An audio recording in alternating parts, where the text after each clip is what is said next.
கொஞ்சம் சத்தம் போடாம அழுதினா நான் தூங்கிக்குவேன்.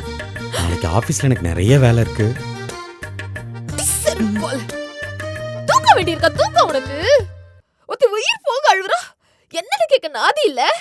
தூக்கம் வருதோ? நீ இன்னைக்கு எப்படி தூங்குறேன்னு பாக்குறேன். சரி, இப்ப என்ன நடந்துச்சுன்னு இப்படி பேசுற?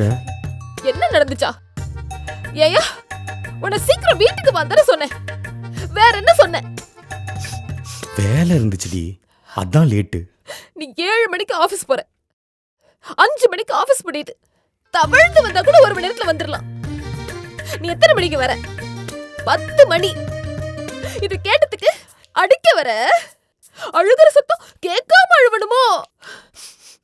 முதல் தடவை நடக்கும் போது அத்து விட்டுருக்கணும். தப்பு பண்ணிட்டேன். ஆபீஸ்ல வேலை தாண்டி பார்க்க முடியும். அப்பப்ப கிடைக்கிற டைம்ல தான் ஃப்ரெண்ட்ஸுகளோட டைம் ஸ்பெண்ட் பண்ண முடியும். சரி, நீ உன் ஃப்ரெண்ட்ஸ் கிட்ட பேசுவ, பழகுவ. நான் என்ன பண்ணுவேன் சொல்லு?